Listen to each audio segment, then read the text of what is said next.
Are we ready, Alyssa? Ready, ready. Okay. Well, hello and welcome back, everyone. I just want to remind you once again to sign in for this session. You're in the Ready Child session. We've already had a chance to sing and dance a little bit with our next speaker, and she's going to introduce herself and share some important information. Thanks, Kathy. Good morning. And don't forget to, even if you signed in earlier, you want to make sure that you sign in again. So your name and the organization, so that those of you who are going to be getting CEUs will be able to get those. It's nice to see so many names that are familiar to me and so many new friends who are from around Northwest Ohio who have chosen to spend the morning with us. So my name is Elisa Huss-Hage, and my partner in crime, my husband, Chuck, moved on to do other things, but he will be joining you this afternoon and singing again with all of you. So I hope you're able to jump back on it too for some of the afternoon sessions. For those of you who don't know me, I have had a very long career in early childhood education. Started out as an infant teacher when I was in college and was pursuing a degree in special ed, did some work with students with disabilities for a number of years, took a pause on my career when Chuck and I decided to have our children, Emily and Julia, who are now 31 and 28. So that puts time into perspective. And then went, as the children got a little bit older, I found in their own experiences in early childhood that that's really where my heart belonged. And I ended up at Owens Community College for almost 25 years as a professor in the early childhood education technology degree program and the teacher education department. So I retired from Owens in January, and had been doing some of the work that John had described earlier as an Owens Community College faculty member. They had engaged us as a stakeholder, and it didn't take John long after he had heard that I was retiring. In fact, it was less than a week, and he called and asked if I would consider being a part of this work. And for those of you who have been in this area of Ohio and done any work related to the field, you know that one of the things that has always been lacking is a connection of business to our field. And you know what we do, the economy depends on what we do. And so, you know, John and his wisdom and the mayor and all of the stakeholders in the community beyond the education group who came to this work and who are now making sure that it's moving forward. It's just really quite a blessing to be a part of this work. So what I'm going to talk to you about today is the Ready Child. So we know it takes a community to raise children, and all of you, no matter what your roles are, and I see from all over, we have social workers, we have home visitors, we have childcare providers, we have folks who are preparing teachers to be teachers. So no matter what your role is, you want to put that hat on and think about, what does it mean to have a ready child? So we're going to share some of those things today. I'm going to share my screen. I have a lovely partner here, our daughter Julia. Our internet at our home is terrible. So whenever I have reason to need more than what I actually have, I come and steal Julia's internet. So thank you, Julia, for getting. So today's work here, our agenda, you know, I think it's important as we're considering our roles that we think about what it is that you do. What is your purpose? What is your why? So before we really dig into what it means to be a part of preparing the Ready Child, I want we're going to take a few minutes to just like reset and think about who you are. Think about your contributions. Think about your decisions about why you are doing what you're doing.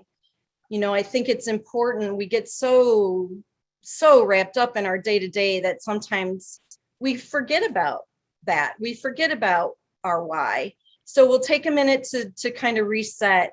And I think especially with all the stresses that we have on us now, it's all that much more important that we do that. After we do that, we'll move into what does it mean to be a ready child and how can you help each child be ready. We'll talk about some strategies that are essential ingredients for the ready child. Many of you who are educators know these as our domains: physical, cognitive, social, and emotional. Of course, there are many more than that, but we'll take some time to kind of dig in and talk about some strategies. No matter what your role is, you can utilize strategies and think about. One of the things that I've really realized through COVID and kind of my own reset is that good doesn't mean complicated.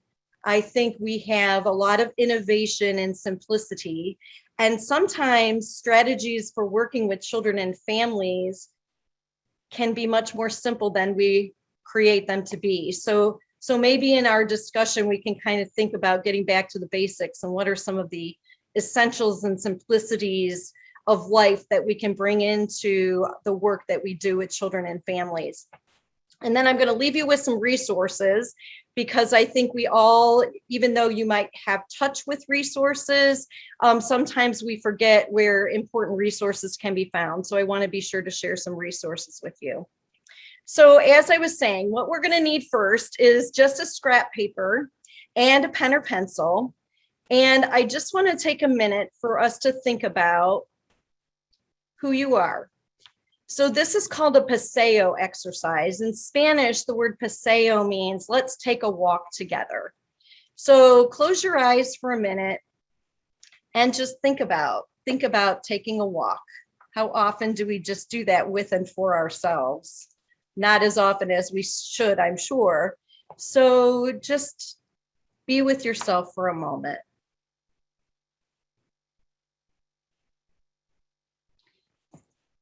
On the piece of scrap paper, similar to what I've done on the visual here, put your name in the middle circle and then draw some circles on the outside. In those smaller circles on the outside, I want you to consider who you are. Just take a minute to think about it. What's important to you? Doesn't have to be professional, because what we bring to our professional lives is certainly impacted by who we are as people. What's important to you?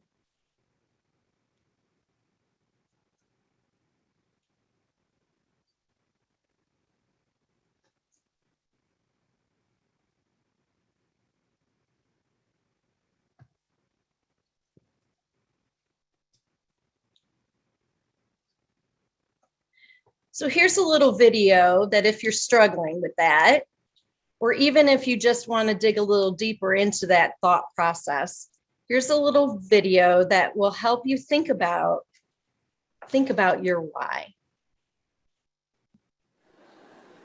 How do I know? A lot of people, when they think of the phrase, how do I know, they always want to put the what behind it. How do I know what I'm supposed to do? The question that you really should ask is, how do I know why I'm here? Because when you know your why, your what becomes more clear and more impactful. If you know, like for instance, people know that I do comedy, but that's what I do. My why is to inspire people to walk in purpose. So I can do comedy, I can write books, I can be in a movie, because all of it is motivated by my why. In fact, I have a new web series out called Michael Jr. Break Time. We probably just did the 6th episode. It's on YouTube. So every single Wednesday at 3 o'clock, we drop a new episode on YouTube of Michael Jr. Break Time. What it is it's me. I travel around the country and I do stand-up comedy, in case you didn't know. And in the middle of my comedy set sometime, I'll stop and just talk to my audience. And we've been filming this, and it's pretty cool. So we're in Winston-Salem. I'm gonna show you a clip from Winston-Salem. And I'm just talking to this guy in the audience, and he tells me that he's a musical instructor at a school. So I was like, all right, you're a musical instructor, can you sing? Let me hear you sing a song. So this is what happened at the last episode of Michael Jr.'s Break Time. Check it. So you're a musical director. Cool. Yes, sir. All right, so let me get a couple bars of like Amazing Grace. Can you do the first part of that? Go ahead. Amazing grace, how sweet the sound that saved a wretch like me. Wow. That bro could sing. You know what I'm saying? All right. Now, what you give me the version is if your uncle just got out of jail, you got shot in the back when you was a kid. I'm just saying, let me see the hood version real quick, if you know which version I'm talking about. Just see if that exists. Let me see what you got. Amazing grace, how sweet the sound that saved a wretch like me. I once was lost, but now, right now I'm found, was blind, but now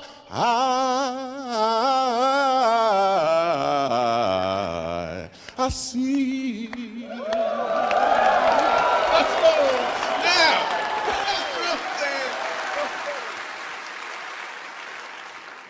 Okay. Here's what I want you to catch. The first time I asked him to sing, he knew what he was doing. The second time, he knew why he was doing it. When you know your why, your what becomes more impactful because you're walking towards or in your purpose.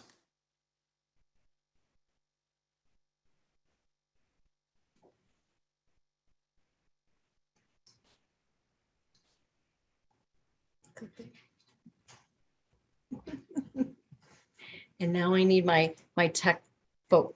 Thank you, Julia. So again, the challenge to doing presentations like this is I'm not in the same space as all of you and not able to see your reaction to that. But I hope as you're thinking about your own purpose, who you are and what's important to you, when you saw the shift from just what he was doing with the additional why, you really saw how his passion and his engagement and his excitement and just the level of intensity of the way that he was singing completely shifted. So for you, given who you are and what's important to you, really be thinking about what is your why. Like every day when you start your day, think about what is your why? And live it in a way that suggests that we just saw evidenced. When you do what you do with your why as your focus, you really do live your life and you do all that you do with a little different intensity. And as Michael Jr. just said, when you know your why, your what has more impact because you're walking in or towards your purpose. If you keep your why at the center of all you do, you'll be more productive. You will be eager to learn more. You will look forward with excitement to being with the children and families with whom you learn and work and play. I should add, you look forward to being with your colleagues and those who you share your professional life with. You will be more intentional about your interactions. You will be prepared to support each child to be ready, which is our purpose for today. So keep in your mind the faces of those lovely children with whom you work, the family that you live with and support, the community that you live in, and just keep centered with today my actions and words will be guided by my purpose. Today my actions and words will be guided by my purpose, will be guided by your why. So we're here because we have a shared purpose, don't we? Our shared purpose are the children and families we work with, the community that we live in. We have a shared passion to make sure that we are doing all that we can do to support the children and families who are in our lives. The shared passion includes things like providing equitable and meaningful learning opportunities for all children. And that doesn't just apply to classrooms, does it? Play groups, home visiting, anything that we're doing that is in relationship to children and families, we want to make sure that those opportunities are equitable and meaningful. We have a shared passion for tapping the potential of all children to provide for their future success. Again, no matter your role, our interest, our shared passion, our shared purpose is about making sure that every single child has an opportunity to reach their full potential. It's a pretty powerful opportunity that we have. Then we've already talked about engaging families. John had us thinking about what are the things that we're doing in our communities already in engaging families, because we know successful children have engaged families. So again, a shared passion, a shared purpose is to intentionally engage families and our community to support each child. It means figuring out ways to take what we're doing to them instead of expecting them to always come to us. You know, every profession has some guiding statements. For early childhood education, we are lucky to have NAEYC and some of the position statements that have been developed to guide our work. I would suggest that the social workers among us and others in the field, these are important documents as well, even though you might have a different professional organization than NAEYC. There are some really strong and true foundational things that we all should be doing to support children and families and each other. One of those statements is the Advancing Equity statement that NAEYC released a couple of years ago. And there are some things that came out of that document that talk about how we can do that, how we can provide equity in the work that we do. And although this heading says recommendations for early childhood educators, we really use that term, early childhood educators, in a very broad sense, right? Educators include all of you who are, no matter what your role is in the field, you are educating young children, you are educating their families, you are supporting their families, and all of this we're doing as a community in a way that suggests that we really are working together collaboratively in this comprehensive way that John discussed to make sure that every child is reaching their potential. So one of the things that's recommended is that we create a caring, equitable community of engaged learners. That means developing trusting relationships with children and nurturing relationships among them while building on their knowledge and skills. You know, this can be translated really into any work environment. Creating a caring community can be the office that you're working in, can be the home that you're visiting. I know that when I was teaching at Owens, 2 or 3 weeks were spent building our caring community of learners. It's just such an important part that if we know that we can trust those who are around us, we are able to be better ourselves. And so If you are a classroom teacher, you think about your classroom and developing that as a caring community of learners, helping children develop relationships with themselves and also developing a relationship between you and them. We know that we also want to scaffold children's learning to achieve meaningful goals. We want to learn about children. We want to learn about families. We want to build on what we have learned about where they are in their learning, in their understanding. Design and implement learning activities using languages that the children understand. You know, so often we expect children and families to adapt to whatever we are presenting in the classroom. But if we're really going to be equitable, we need to respect the languages, the religions, the standing in life that every family comes to us with. And we need to meet them where they're at, using a child's home language, bringing in the family so that they can help us to learn about their culture, all very important things about developing a caring community. Recognize and be prepared to provide different levels of support to different children, depending on what they need. And again, this extends to the family. As early childhood educators, we must take the time to recognize and be prepared to understand where the child, where the family is at, and meet them where they are. That is essential to success. And then we want to consider how our own biases, implicit and explicit, may be contributing to the interactions, to the messages that you are sending to children and families.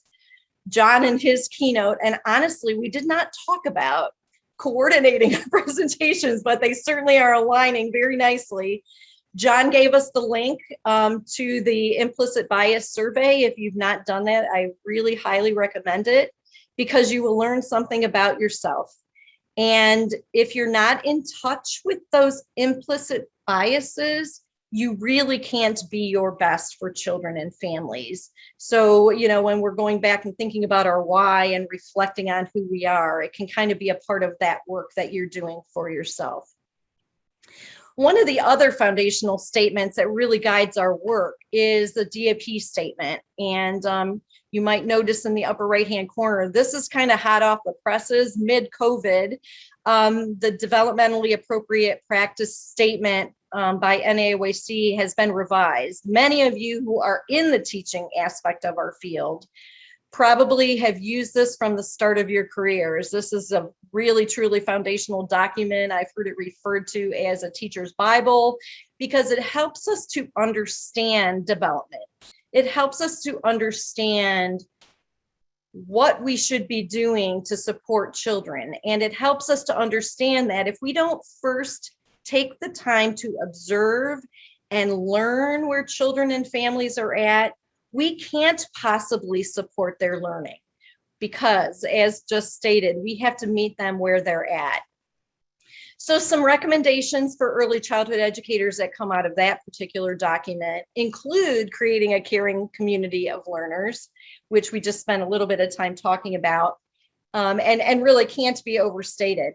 I think it's important that we realize just how essential it is to have a caring community of learners for the children and for the families. So really put that front and center when you're thinking about your own work. Some other things that come out of the recommendations of the new DAP statement are engaging in reciprocal partnerships with families and fostering community connections. It's really what this whole day is about: the ready child, the ready family, the ready community. We all need to be working together in partnership to assure that the children with whom we are working get all that they need. And it's not, you know, it's not always been this way. And I can speak with a little bit of wisdom because I've been in the field for so long. As a matter of fact, today is a high school reunion for me. And 40 years ago, graduated from high school. And, you know, when I started college, what we're learning now about how we teach young children was very different from what I was learning in the 1980s, where the teacher was in the front of the classroom and children work with worksheets and you were the expert in everything. Well, we know now that really families are the experts, right? And what we know is we need to lean on what they can tell us about their children and how we can take that information and use it to help that child reach their full potential, going back to one of our shared passions. In order to do that, we need to observe and document and assess children's development and learning. Again, no matter your role, whether you're visiting families in their homes or they're coming to you in a play group or you're in a childcare setting, we must observe and document what we see about children and their development in order to support their learning. And then we want to teach to enhance what we've learned. We want to plan and implement an engaging curriculum to achieve meaningful goals. And then, of course, demonstrate professionalism as an early childhood educator. You know, John talked about advocating, and there are so many ways that we can advocate. NAUAC is doing a lot of work, groundwork. If you're not familiar with Groundwork Ohio, Ohio AEYC, every day things are coming in the inbox about how we can be advocating. And now is more important than ever with all the decisions being made by the federal government about where money is going to go. That's how you can advocate. Your voice means a lot. It takes 2 minutes to call your legislator and say, this is important and this is why it's important. But, you know, we also have to advocate for ourselves too, don't we, as a profession? For too long, we've not been seen as professionals in this field. We are educators, and it's important that we represent ourselves as such. And so when we are speaking to parents, of course, we speak in a professional way. When we go out in the community, we show ourselves as being a profession. And so don't be afraid when you feel like maybe somebody is using a term like daycare that doesn't necessarily represent what you know we do. It's okay to say, you know, we educate young children, and that's the most important job in the world. So shifting now to the Ready Child. What does it look like when preparing the Ready Child? Educators demonstrate and model their commitment to a caring learning community through their actions, attitudes, and curiosity. That's what we need to do for ourselves. We need to come to this work being curious. We need to come to this work ready to learn, ready to support children. You know, I think some of my best learning in the classroom was when I had the children helping me learn. You act, you know, you put on this act and you act, have them tell you, you know, tell me what you know. When you model your caring, when you model through a positive attitude, all of those things are reflected in the environment in which you work, whether it be a classroom or whether it be a home or whether it be an office. We need to be modeling through our own actions and attitudes. Educators use their knowledge of each child and family to make learning experiences meaningful, accessible, and responsive to each and every child. Building on some of those things that we just learned about in the DAP statement, right? If we know about children and we know about families, then what we do with them is responding to their needs. It's not the other way around. We need to make sure that they feel comfortable. We need to make sure that when they're coming to us or we're coming to them, that we are accessible to them in the way that we interact with them. Building on relationships that you nurture with each child and family, between children and educators, and designing learning activities that reflect the lives and cultures of each child. That's what it means to be a part of getting to the heart of a ready child. It is reflecting in your classroom their life and their culture. It's learning from the families what's important to them. You know, one of the teachers, one of the greatest privileges I had as a faculty member at Owens was to supervise student teachers. And I always worked really hard. I got to know many of you and many additional early childhood educators because of my opportunity to place children in their classrooms or place student teachers in their classrooms. And I always tried very hard to match the students and what I knew about them with the mentor teachers and what I knew about them. And there was a lovely teacher who worked at MCO's Early Childhood Education Center. And I don't think she'd be embarrassed that I call her name out. She's not on this call, but she is long retired, but her name was Jane O'Connor. And back in the day before equity and inclusion and supporting culture were like the thing, that's how she just operated in her classroom. She would send a calendar out at the beginning of every year to every family. And she would say, now, please send back this calendar after you've put in all of the holidays and important dates for your family. And then her whole curriculum and the way that she operated with her families was built off the things that were important to the families.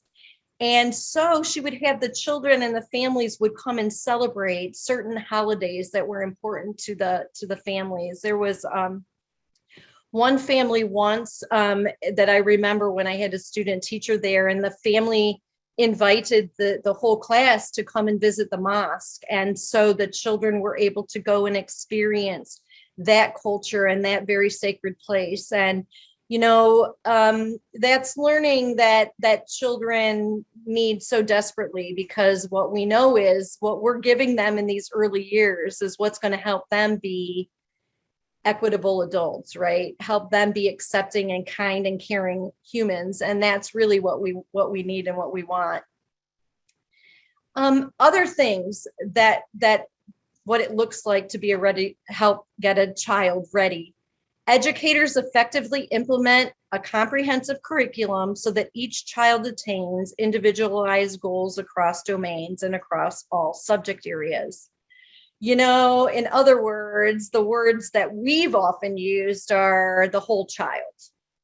You want to make sure in your role in our field, you want to make sure that in order to help each child be ready, that you are developing the whole child. And that means not only all of these things, but leaning back on that caring curriculum, right?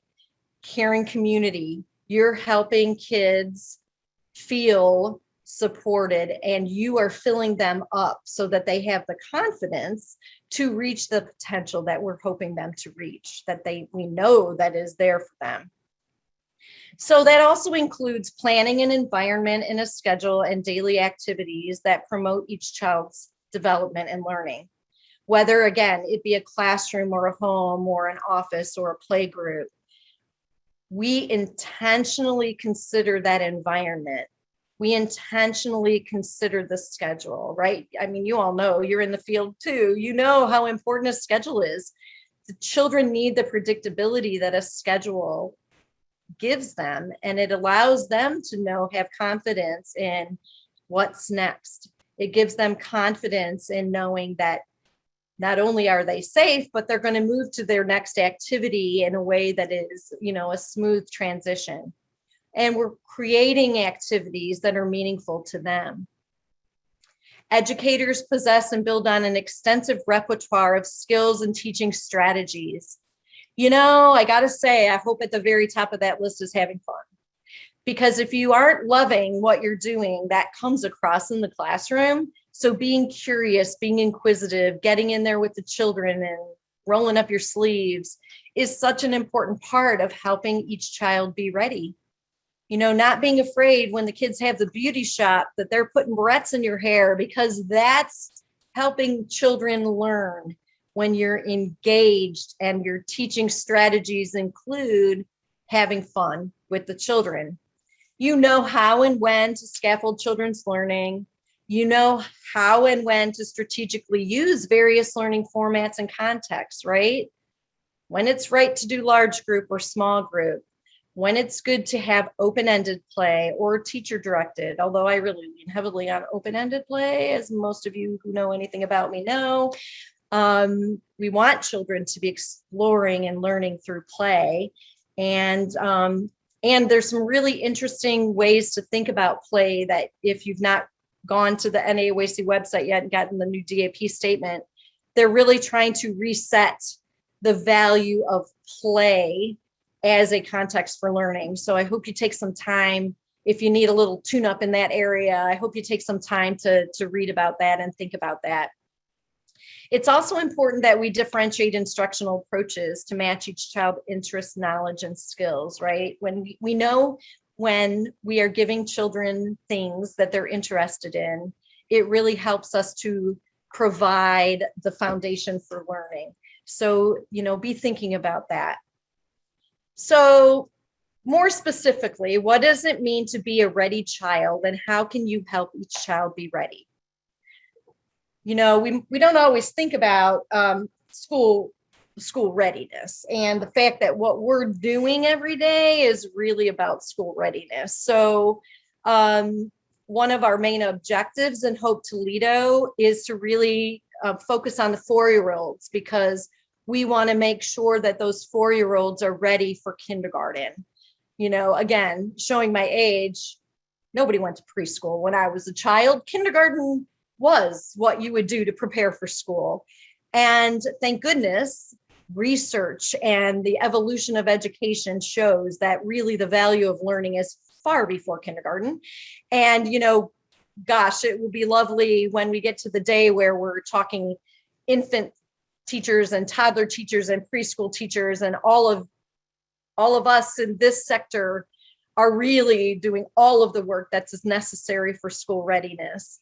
So we're going to, that's a part of the advocacy that we're doing, right? So we are really focusing on school readiness and what we're doing. We want to make sure that children have what they need to be successful, that they have the skills and knowledge and attitudes necessary for success, not just in kindergarten, not just in primary school, but also in later learning and ultimately in life. If we go back and think about the words in the kindergarten wall, right? Clean up your mess. Don't be afraid to take a nap. Wash your hands. That's all of those things are about success, are about helping children prepare to have a meaningful adulthood, and an adulthood that contributes to the community in which we live. So the Ready Child and the work that's done around the Ready Child focuses a lot on physical, cognitive, social, and emotional development, that these things are essential ingredients of school success. And I certainly don't disagree. I think we can think about a broader stroke when it comes to what we need to do and what we need to provide as essential ingredients of school success. With our limited time today, we're going to focus on these.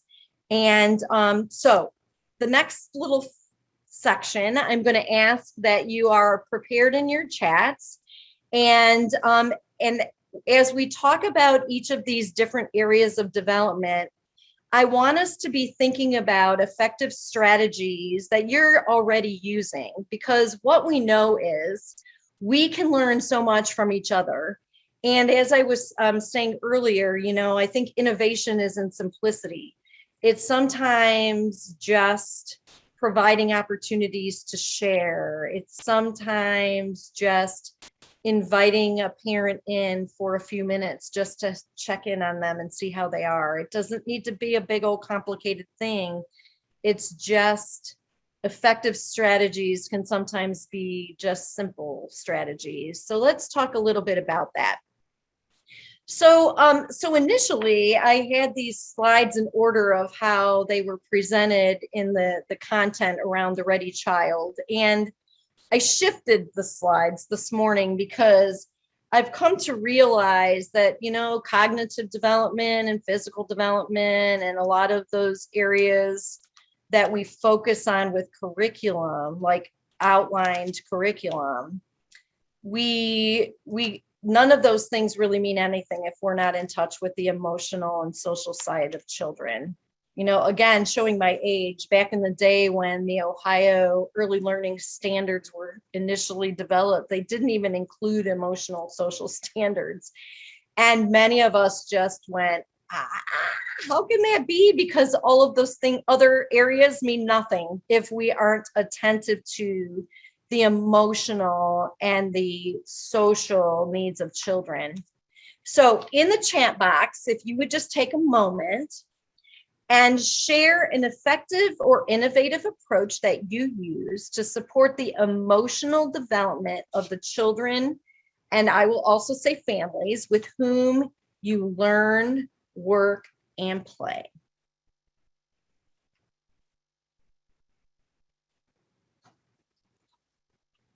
Don't be afraid. I know you do lots of things that are related to the emotional health of children, so shout them out. We've got Donna, conscious discipline, a personal greeting upon arrival.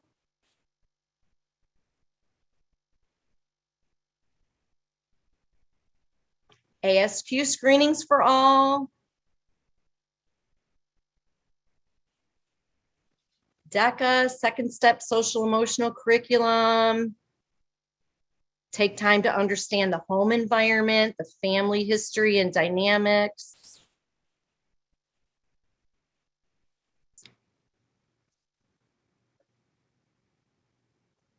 There's so many things that we can do. Trainings like these, thank you. You know, and yeah, let me just say, in order to effectively support a child emotionally, you need to take care of yourself.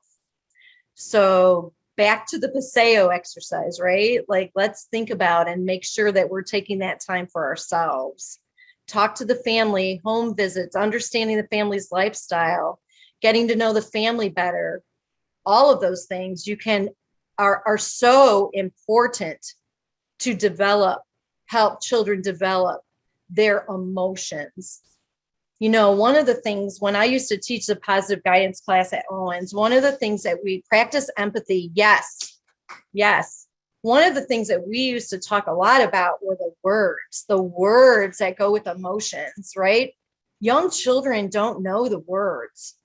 And so to give them opportunities to use the words are just so important. I remember when our daughter, Emily, our older daughter, when she was in kindergarten, one of the things that her kindergarten teacher did, and I'm guessing many of you do some of these things as well, she used to have hanging on the wall when the kids would come in, she would have little library pockets. If those of you who are old enough to remember, the little pockets that the library due date cards would go in. She had the little pockets hanging on the wall and every child's name was on there. And she would have little emotion faces that they could come in every morning and they could say what they were feeling on that day. And she would start her morning circle by accepting and respecting and talking about every child and where they were at for that morning. So such, just little things about the culture of your classroom and the home visits that you do are really about that emotional development. Celebrating children's families. I love that. That's so important. And I have a doggie that's joined me. Having a care animal in your classroom can support emotional development. Yes, wishing them well, welcoming them back when they return. Some other ideas, helping children identify when they're stressed, having an area in the classroom or in the whatever space that you might be working, where they know that they can go and they can relax and they can calm themselves.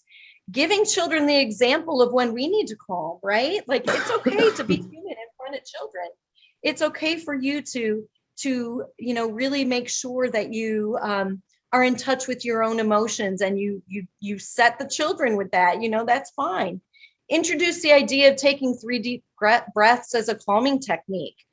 Smell the flowers, inhale, blow the candles as the exhale. Practice helping children be calm with them. That's important.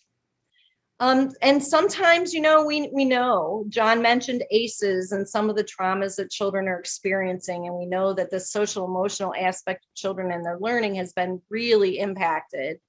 And so we might be seeing challenging behavior. And so we want to make sure, that we have some plans in place, some verbal reminders. Sometimes, it doesn't mean calling a child out or constantly telling them to sit down. Sometimes you just have a cue, like placing your hand on a child's shoulder or having a visual cue. Sometimes we have cards that we use to help cue, calling a child's attention to what's expected in the classroom. So many wonderful things coming in the chat. As teachers, the more we observe, the more we know about children. Therefore, we can identify when they are off. Providing choices, absolutely. It empowers the child, doesn't it, when they're making a choice. We grown-ups have so many agendas and so many checklists, and children don't have those. And so when we can give them a choice, it helps them feel in control. It gives them power.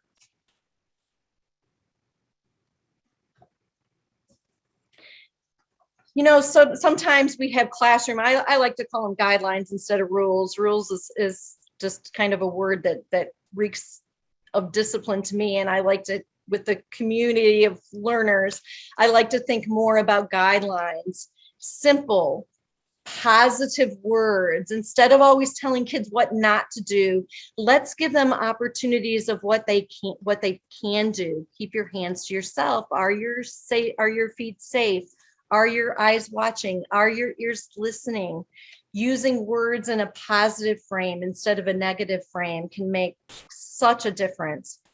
Use pictures or photos to illustrate what you might have as guidelines. That's a really important thing. Model what following the rules look like. Acknowledge when children follow the rules, like calling a child out for, I love the way that Susie is sitting on the rug. She looks like she's ready for story time. Are you all getting ready for story time? Also giving kids opportunities to know that that they have some control in the environment, right? Like if you are labeling your shelves and bins and containers with pictures and words, so children know where to put things. That instills responsibility, and it instills independence. So, be thinking about those things when you're talking about emotional development. So let's shift now to social development. Another little pet peeve of mine is that we put social and emotional, clump it all together, and they're two very, very different things, right? Emotions are internal. Emotions are how we feel about things. Social development is how we are with others. So what are some effective or innovative approaches that you might use in your work setting to support social development?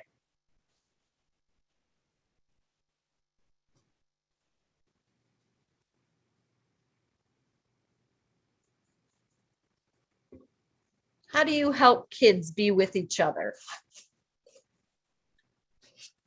How do you model for children?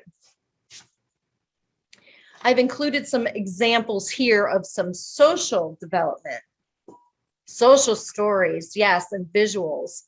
I have a sister who's a speech therapist who works for Lucas County Board of Developmental Disabilities and does a lot of work with children who are on the autism spectrum. And I didn't even know what social stories were. And she showed me how she's using social stories to help children on the autism spectrum. Play groups, provide spaces for interaction, second step curriculum using story cards and puppets. There's so many good things that are out there. Model ways children can invite, and I should have said themselves, into a group. Join the play yourself with dialogue that shows how. For example, that looks like fun. Shall we ask others to play with us? Identify problems as you see them happening. Cue children by saying, I see we have a problem. What should we do? I think it was Mindy who put in the chat a minute ago, as teachers, we get to know what's going on around us, right? So So we can be watching and we can be kind of facilitating what's going on when we realize that children might not be getting along. We don't have to tell them what to do or what not to do, but we can certainly physically go near to where they are and help them, give them the words, give them the opportunity to talk through the challenge that they might be having. Classroom activities like matching games, use of songs, puppets, and stories that support active, positive friendships and build in cooperative playtime each day. I love cooperative play and thinking about that. It is such an important thing that when we were talking about intentional design. Yes, we design play.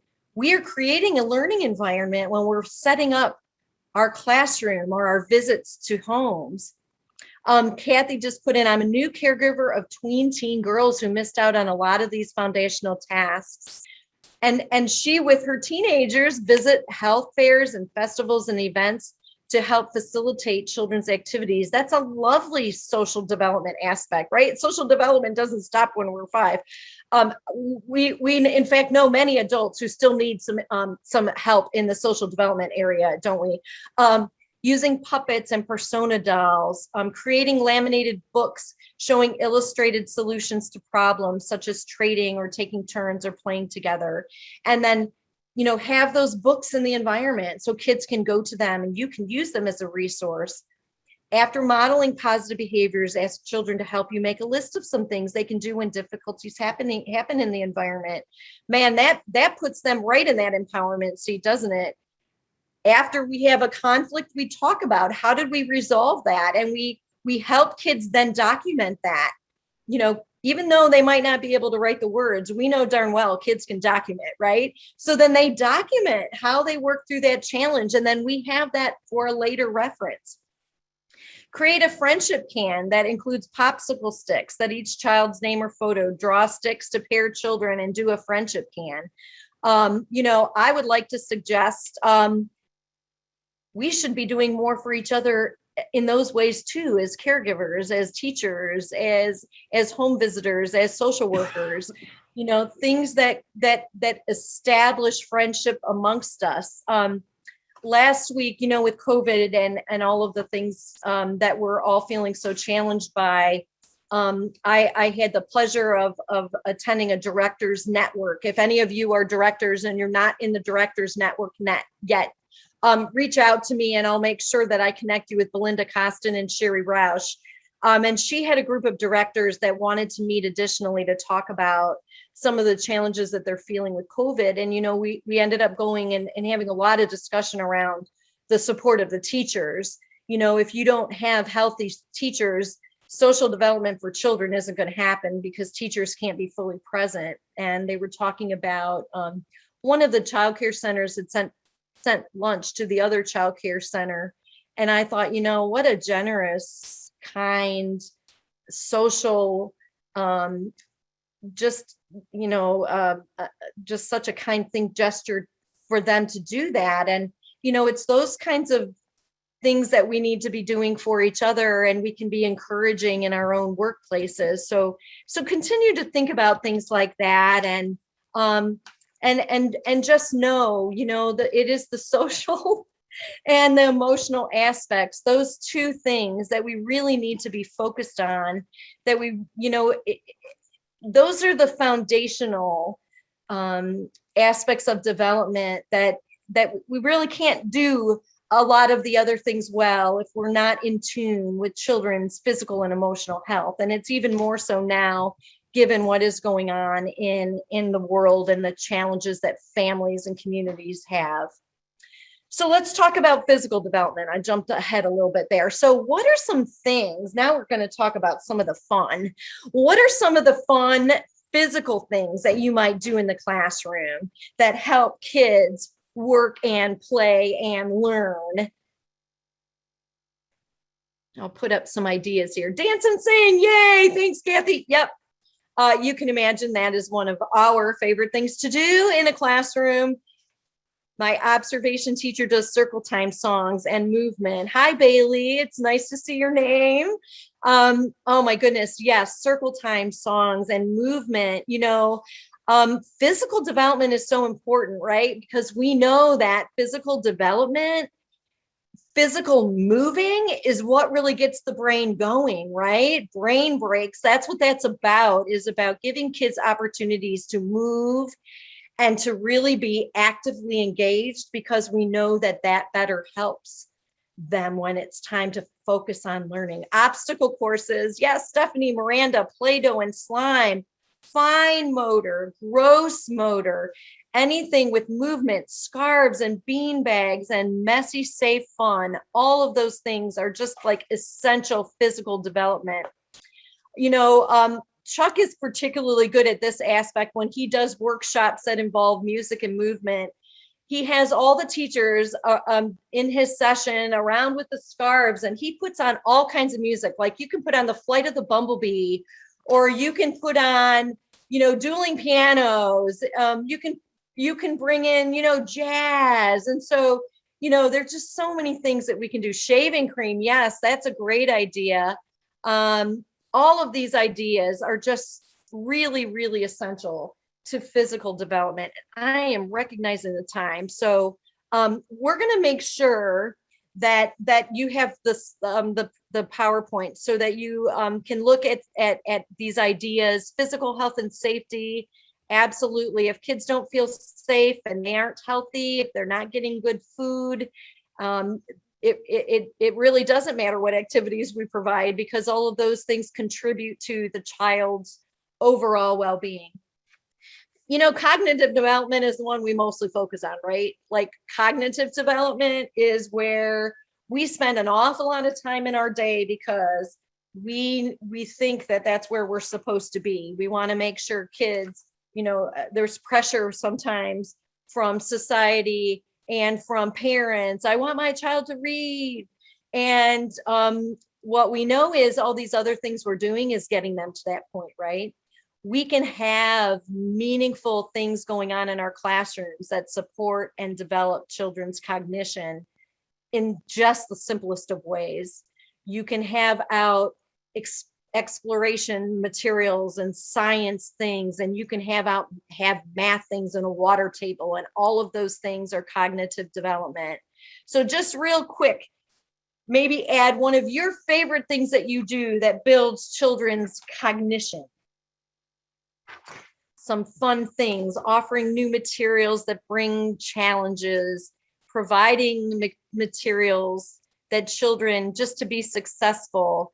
I'm a big believer in child-sized, like real things, bringing real things like magnifying glasses and real gardening tools and any of those things. Yes, providing books and reading to them. That literacy piece is so important, including second language, and literacy can be one of those ways that we're bringing and capturing the children in the children's culture and the children's family into our classroom. Vocabulary words, matching. Vicki, I love it. Engaging in discussion, always making sure children are talking.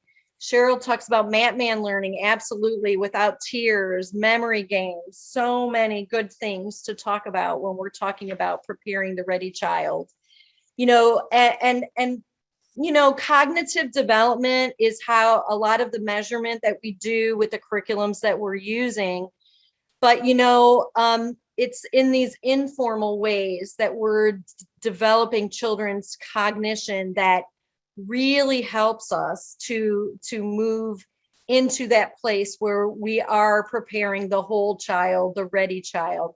Singing songs, doing Simon Says, shape sorters. And what we also know too is, right, all these areas of development are not in silos. It's not like right now I'm working on cognition, right now I'm working on physical, right now I'm working on emotional, right? These are all overlapping. Everything is integrated all day with what we're doing. But we know that we do intentionally think about going back to some of those foundational things that we discussed earlier around DAP. We know we have to be intentional, right? We need to know where the children are. We need to present in a way, the cognitive activities in such a way that is building on what we already know about their learning, in a way that is playful, in a way that is an emotionally safe environment. So many good ideas. Thank you for all that you've shared. I am going to move right on to just a few closing remarks. First of all, if you you want to save all the innovative and effective approaches that were shared by your knowledgeable and experienced colleagues from the chat box, click on the 3 dots at the bottom right-hand corner of your chat box. You'll find it next to the smiley face down there in the corner. If you click on that, then you can click on Save Chat, and that will create a document for you, and you can save all of the wonderful ideas that were shared. We will find a way to get the PowerPoint to you. I know some people were asking about John's PowerPoint as well, but I've created live links here that include some effective practice guides for the areas that we talked about. A link to the developmentally appropriate practice, the position statement, the equity position statement, so that you can all access those important and valuable resources. And these are just some visuals of those resources. Both of those pages, the DAP page and the equity page, also has additional resources. So, Michelle just said that we'll post all the PowerPoints and the videos on the interactive agenda. So you'll be able to get those things there. And I want to just leave you with this, this last little thought for the day. I know nothing of hatred, intolerance, racism, sexism, bigotry, indoctrination, homophobia, and prejudice. I don't yet understand things like love, compassion, integrity, tolerance, human decency, and truth. For the first, most important formative years of my life are all I will know is what you teach me. So choose well. We don't really have time for questions and answers, but my email will be included on the slides.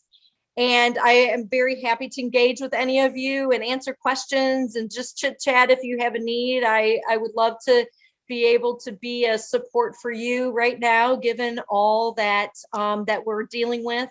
But thank you for what you're doing and your role in the field for preparing the Ready Child. You are contributing to their successful future and supporting a better community to live and to love. So thank you. It has been an absolute pleasure to spend this time with you. There's my my email, and please do look up all that the PowerPoint and all the wonderful things that were shared today. And I wish you well as you move on through your day and the continued work you're doing with our families. So thank you.